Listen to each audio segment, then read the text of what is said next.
جب ملزمان آپ سے مشاورت نہیں کر رہے تھے تو آپ نے خود کو اتنا پابند کیوں سمجھا کہ آپ نے ضرور جرح کرنی ہے؟ اس بات کا جو ہے وہ جواب نہیں دیا گیا۔ آج جو چیف جسٹس عامر فاروق اور جسٹس میاں گل حسن اورنگزیب صاحب کی جانب سے جو سوالات کیے گئے، آج اسٹیٹ کونسلز اور ایڈوکیٹ جنرل دونوں عدالت کا جو ہے اس کو مطمئن کرنے میں ناکام نظر آئے۔ اور آج پھر ایف آئی اے نے جو نئی چال چلی ہے وہ یہ ہے کہ جی انہوں نے سائفر کیس میں مزید شہادت ریکارڈ کرانے کے لیے ایک اپلیکیشن جو ہے وہ اسلام آباد ہائی کورٹ میں فائل کر دی اور یہ کہا ہے کہ جی اجازت مانگی ہے کورٹ سے کہ جی وہ عمران خان اور شاہ محمود قریشی صاحب کے خلاف مزید شہادت قلم بند کرانا چاہتے ہیں، کیونکہ آج ان کو دلائل مکمل کرنے کا کہا گیا تھا اور جواب الجواب بھی آج ہی مکمل کرنے کا کہا گیا تھا، لیکن اور پھر ایف آئی اے جو پراسیکیوٹر ہیں حامد علی شاہ صاحب ان کے جانب سے یہ بتایا گیا کہ جو ان کی والدہ بیمار ہیں اور وہ مانسہرہ چلے گئی ہیں، تو آج پھر یہ التوا کے لیے ایک مزید جو ہے وہ درخواست دائر کر دی گئی ہے کہ جی اس میں مزید شہادت جو ہے وہ ریکارڈ کرانی مطلوب ہے۔ تو پھر کورٹ کی جانب سے یہ بھی کہا گیا کہ جی سیدھا سیدھا بتا دیں کہ آپ کیس کو 2-3 ماہ لٹکانا چاہتے ہیں۔ اب اس کیس کی سماعت جو ہے وہ کل تک ملتوی کر دی گئی ہے۔ جہاں تک اس درخواست کا تعلق ہے کہ اس میں مزید شہادت قانونی طور پر ریکارڈ ہو سکتی ہے یا نہیں، تو اس کا جواب یہ ہے کہ پاکستان کا جو ضابطہ فوجداری ہے اس کے سیکشن 428 کے تحت یہ اختیار ہے کورٹ کو کہ جو اپیلٹ کورٹ ہوتی ہے کہ وہ شہادت جو ہے وہ مزید ریکارڈ کر سکتی ہے، اور یہ میں آپ کے سامنے پڑھ بھی دیتا ہوں۔ In dealing with any appeal under this chapter, the appellate court, if it thinks additional evidence to be necessary, shall record its reasons and may either take such evidence itself or direct it to be taken by a magistrate, or when the appellate court is a high court by a court of session or any magistrate۔ یعنی یہ تو clear ہو گیا کہ court جو ہے وہ اس میں additional evidence جو ہے وہ ریکارڈ کر سکتی ہے ایپیلیٹ کورٹ بھی۔ لیکن اب سوال ایک اور پیدا ہوتا ہے کہ جو آج ایف آئی اے کی جانب سے کہا گیا، چونکہ ڈونلڈ لو کو ایک سب کمیٹی میں طلب کیا گیا تھا، وہاں ان سے سوال جواب کیے گئے تھے اور اس میں انہوں نے ڈینائی کیا تھا جو عمران خان صاحب نے رجیم چینج کے حوالے سے بات کی تھی۔ تو اب اس میں دو باتیں ممکن ہیں، یا تو ڈونلڈ لو کو اس کیس میں بطور گواہ ایف آئی اے پیش کرنا چاہتی ہے، یا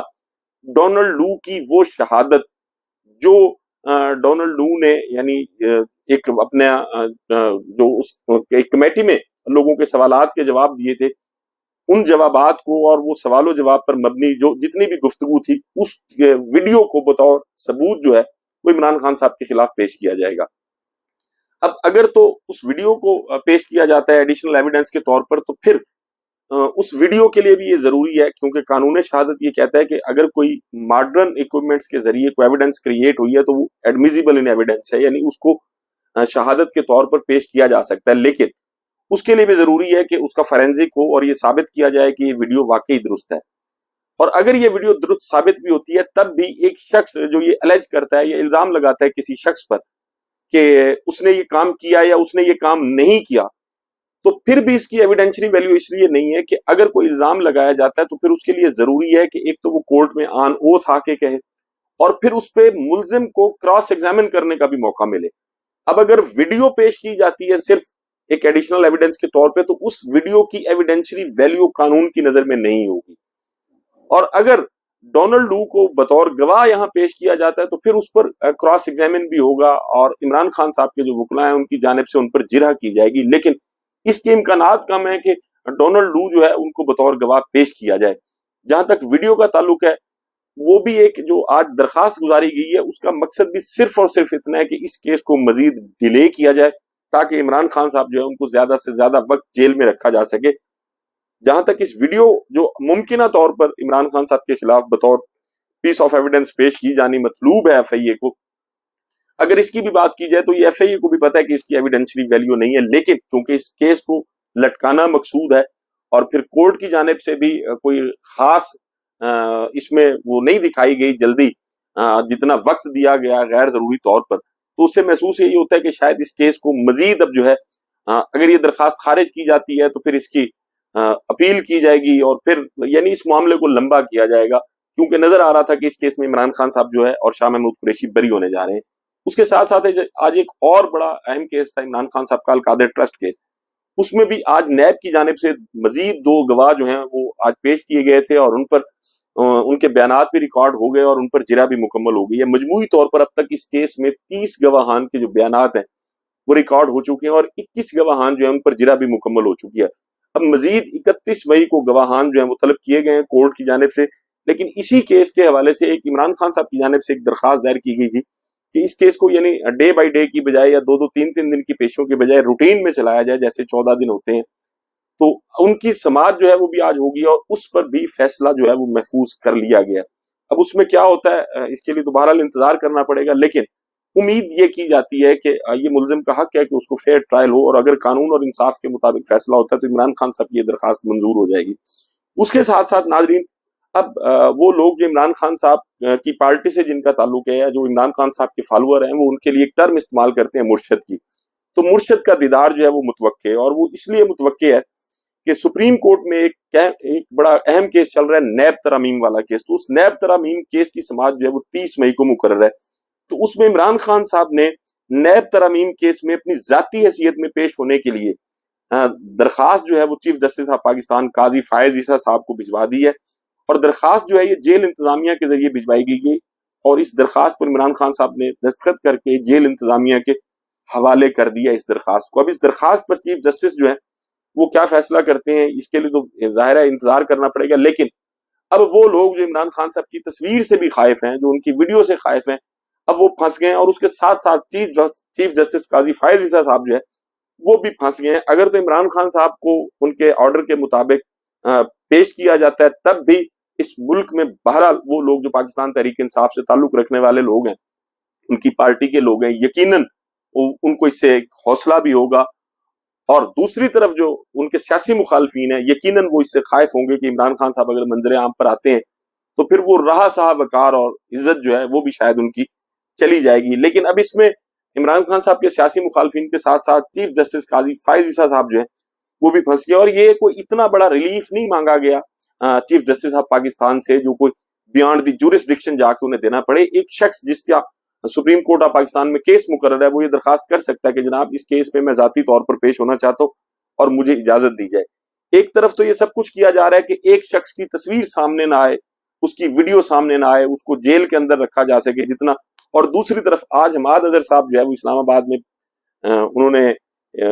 کچھ میڈیا سے بھی گفتگو کی، تو اسلام آباد پولیس جو ہے وہ متحرک ہوگی ان کو گرفتار کرنے کے لیے، اور پھر انہوں نے وہاں ریڈ بھی کیا، لوگوں سے پوچھ گچھ بھی کی. لیکن اس سے پہلے حماد اظہر جو ہیں وہ اسلام آباد چھوڑ کے پشاور کے لیے روانہ ہو چکے تھے. یعنی ایک طرف پولیس کی پھرتیاں ہیں، اور دوسری طرف کل جو رؤف حسن صاحب پر حملہ ہوا سی سی ٹی وی فوٹیج موجود ہے، وہ جیسے سیف سٹی کیمراز ہوتے ہیں، لیکن اس کے باوجود ابھی تک ان کے ملزمان کو گرفتار نہیں کیا گیا. پاکستان تحریک انصاف کے لوگوں کے ساتھ ریاستی اداروں کا رویہ اور ہے. ایک خبر آئی ہے آج، اور اللہ کرے یہ خبر غلط ہو، کہ یاسمین راشد صاحبہ کی طبیعت جو ہے وہ جیل میں بہت زیادہ خراب ہو گئی، اور اب انہیں کوٹ لکھپت جیل سے سروسز ہاسپٹل منتقل کر دیا گیا. ظاہر ہے جب سروسز ہاسپٹل منتقل کیا گیا تو اس کا مطلب یہی ہے کہ ان کی طبیعت جو ہے وہ اچھی نہیں ہے. اللہ تعالیٰ انہیں اگر وہ بیمار ہیں تو صحت کاملہ سے نوازے، اور وہ لوگ جنہوں نے ایک خاتون کو، ایک کینسر سروائیور کو پچھلے 1 سال سے جیل میں رکھا ہوا ہے، انہیں بھی اللہ پاک ہدایت دے. اس کے ساتھ ساتھ ناظرین پاکستان پیپلز پارٹی کی جو روایتی منافقت ہے وہ بھی کھل کے سامنے، چونکہ بہت سارے معاملات میں آ بھی چکی ہے، اور اب بھی پنجاب میں ایک متنازع قانون بنانے کی کوشش کی جا رہی ہے ہتک عزت کے حوالے سے. تو رضا ربانی صاحب کا بھی اس پر موقف آ گیا، اور انہوں نے کہا کہ جی چونکہ پنجاب میں پہلے ہی ہتک عزت آرڈیننس اور پنجاب ڈیفامیشن ایکٹ 2012 پہلے سے موجود ہے، تو بجائے ان قوانین میں ترمیم کرنے کے، تبدیلی کرنے کے، ایک نیا قانون جو ہے وہ بنانے کی ضرورت کیوں پیش آئی ہے. اور پھر انہوں نے یہ بھی کہا کہ جی قانون کا جائزہ لینے والی کمیٹی کی رپورٹ جو ہے اس کا انتظار نہیں کیا گیا، صحافیوں اور سول سوسائٹی کا جو نقطہ نظر ہے اس کو مد نظر نہیں رکھا گیا، اور پھر یہ بھی کہا کہ سب کچھ حکومت کی ثوابدید پہ چھوڑ دیا گیا، ججز، ٹریبونل، یہ ساری تشکیل کی چیزیں، اور پھر یہ بھی کہا کہ جی عدلیہ کی یہ آزادی کی جو اصول ہیں یہ ساری چیزیں اس کے خلاف ہیں. اب رضا ربانی صاحب ایک طرف یہ مذمت کرتے ہیں، لیکن ان 2 سالوں میں پہلے پی ڈی ایم کی جو وارداتی ٹولہ اس ملک پر برسر اقتدار تھا تب بھی اور اب بھی تمام تر اقدامات میں جو پاکستان کی سب سے بڑی سیاسی پارٹی کے ساتھ اس ملک میں سلوک ہو رہا ہے، تو پاکستان پیپلز پارٹی بھی برابر کی شریک ہے. ایک طرف ملک میں صحافیوں پر پابندی لگائی جا رہی ہے، متنازع قوانین بنائے جا رہے ہیں، اور پھر اس سے پہلے جو کچھ کیا گیا، سمیع ابراہیم صاحب کے ساتھ جو کچھ کیا گیا، ارشد شریف کے ساتھ جو کچھ کیا گیا، صدیق جان کے ساتھ جو کچھ ہوا، عمران ریاض صاحب کے ساتھ جو کچھ ہوا، اسد طور کے ساتھ جو کچھ ہوا، وہ سب آپ کے سامنے۔ ناظرین، پاکستان اس وقت لگتا یہی ہے کہ یہاں جنگل کا قانون ہے۔ پاکستان میں ایک ہی ادارہ اپنی مرضی کر رہا ہے، اپنی مرضی سے وہ عدالتوں کو چلانا چاہتے ہیں، اپنی مرضی سے وہ میڈیا کو چلانا چاہتے ہیں، اور اپنی مرضی سے وہ یہ چاہتے ہیں کہ صحافی بھی وہی سب کچھ کہیں جو وہ کہنا چاہتے ہیں۔ اللہ کرے پاکستان میں جو وکلاء کی تنظیمیں اور جو صحافتی تنظیمیں ہیں وہ اس کے خلاف نہ صرف آواز بلند کریں بلکہ اس کے خلاف ان کو کورٹ میں بھی جانا چاہیے، اور امید یہی ہے کہ اس قانون کو چیلنج کیا جائے گا۔ ناظرین، آپ سے ملاقات ہوگی اگلی ویڈیو میں۔ اپنا اور اپنے ارد گرد کے لوگوں کا بہت خیال رکھیے گا۔ اللہ حافظ۔